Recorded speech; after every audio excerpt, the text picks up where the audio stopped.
Magandang araw sa ating lahat. Narito po ang ating weather update. Sa Luzon, ngayong araw, asahan pa rin mainit at maliwas sa panahon, maliban lang po sa mga isolated na mga pag-ulan. Dahil sa mainit na panahon ngayong araw, mataas po ang temperatura matatala sa Metro Manila na aabot ng 34 degrees Celsius. Dako tayo sa Visayas at sa Mindanao.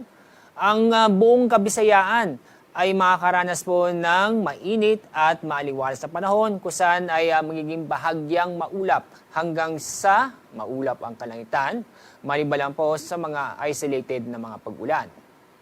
May mga ilang lugar po sa Mindanao na makakaranas ng mga kalat-kalat na pag-ulan at thunderstorm. Ang mga lugar po ay ang Sarangani, Sultan Gordarat, ganoon din po sa South Cotabato, Davao Oriental, Davao Occidental, at Zamboanga, Sibugay.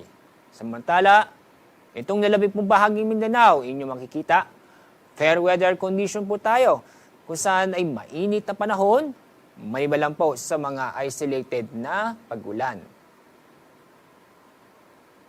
Ngayong araw, itong easterlies ay naapektuhan na lamang po itong silangang bahagi po ng Mindanao.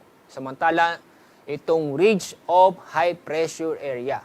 Ito yung extension area ng high pressure area ay naapektuhan itong Luzon agandi po sa Visayas. Ang ridge of high pressure area ay nagdadala ito ng maganda at na maliwalas sa panahon o mainit na panahon at maliban lang po sa mga isolated na mga pag-ulan. Bukas, araw ng Biyernes, at sa araw ng Sabado, itong ridge of high pressure area ay magpapatuloy po ang epekto nito sa Luzon at Visayas. Samantala, itong easterlies, na kung saan ay magdadala pa rin ito ng mga kalat-kalat na pag-ulan at thunderstorm bukas sa Zamboanga Peninsula at ganoon din po sa may Soc-Sargent.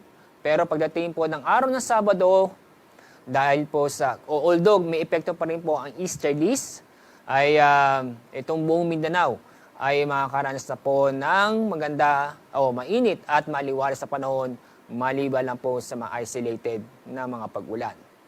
Ngayon, Biyernes at Sabado, wala po tayo nakikita na mabubuong low pressure area o bagyo na maaaring pumasok sa ating Philippine Area of Responsibility.